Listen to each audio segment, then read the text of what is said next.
You probably never heard that before. But that's true.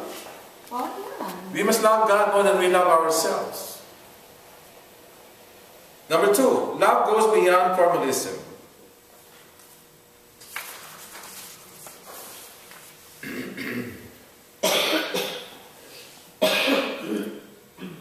I don't care what sacrifices you do, but if you don't do those sacrifices out of love, they don't mean anything.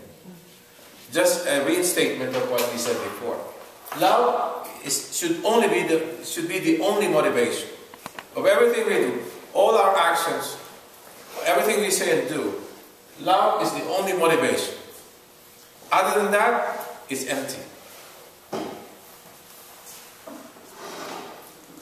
That's number 2. So love goes beyond formalism. Our trials, our sacrifices get more value if done out of love. If Benji is frequenting the Philippines out of love for Banji, then it adds to its value.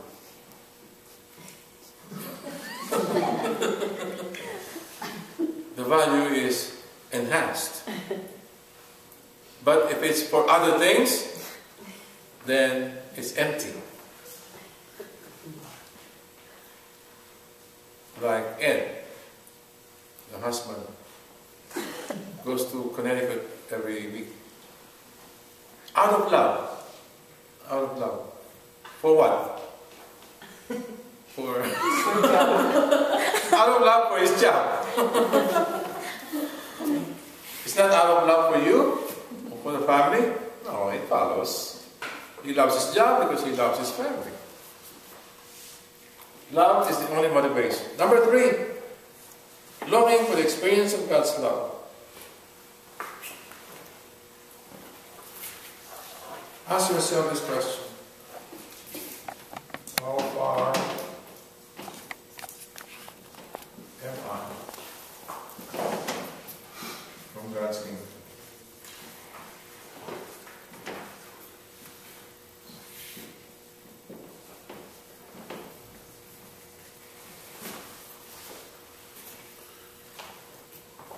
That's number 3.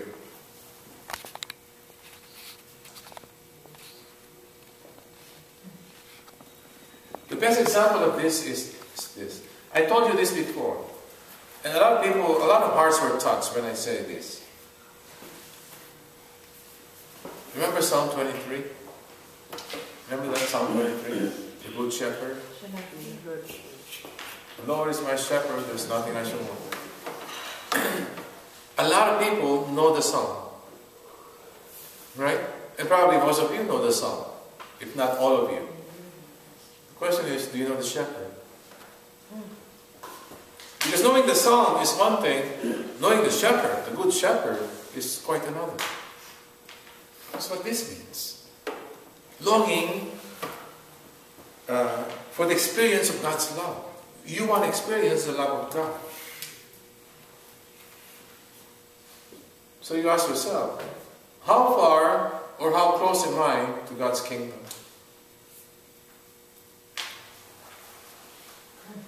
Saturday, look 18 into the abyss of unworthiness.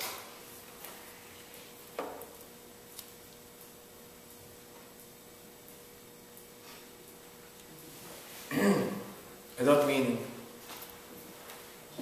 personal. But I see some Catholics, they have to fulfill 9 days of novena.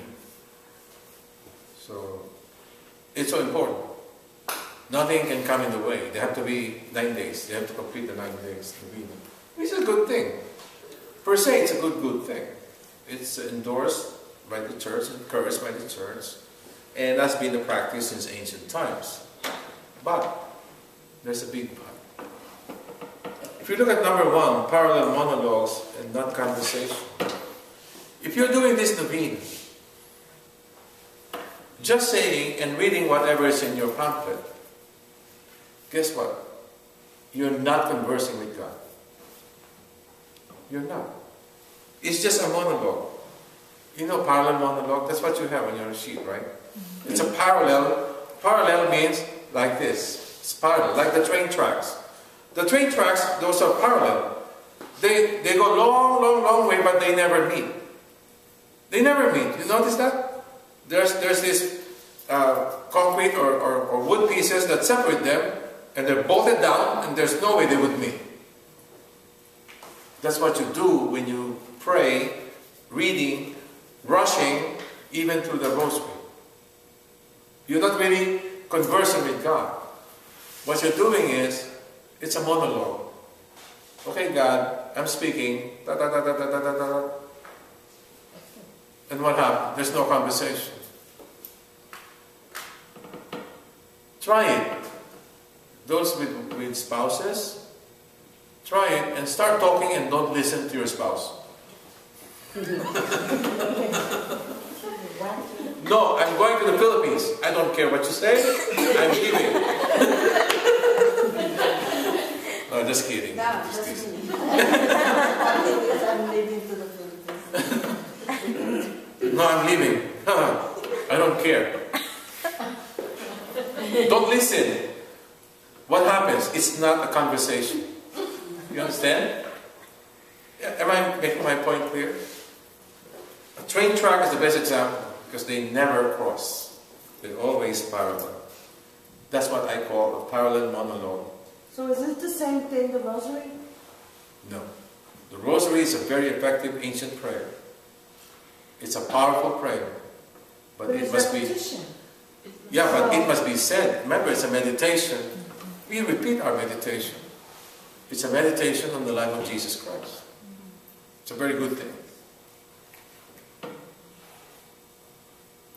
But if you have your guide and you just read through it quickly, what time is the boxing, or what time is the soap opera? 2 minutes? You're not praying. You're not praying. It's a monologue thing. It's one way. It's one way. It's not conversation. Conversation has to be two-way. Yes? Yes. Like what? I admire Francia and Ed. They're together. Forever. I don't see them speak, but I know they're conversing. They must converse. Yeah, they're conversing. Give and take. Give and take. Don't take and take and no give. And no give and give and no take. I remember before I used to... Not listen. No, read from the prayer book. Just read. Yes. And then, as years pass by, I have this, just like I can pray on my own and talk to God and listen to God. Now it's conversation. Yes, yeah. But at first, those prayer books are just like a guide for me. Mm-hmm. Maybe when I was a beginner in learning how to pray. Correct. So that's good also for those who don't know how to pray yet. Yeah. But eventually, you will come to a point. Right. Remember, don't forget that those prayers were ancient. I have a book of prayer. I have a book of prayer that are so beautiful. Those are ancient prayers. As old as 1600 years old. Very old prayers. Yeah, from the church fathers. Those are very good prayers. But I use them as guide. When I really talk to God, I don't read them. I converse with God. I use my own words. That's the essence of this gospel on Saturday. We are conversing with God. We are not doing monologue. You see, you get the point? Is that clear?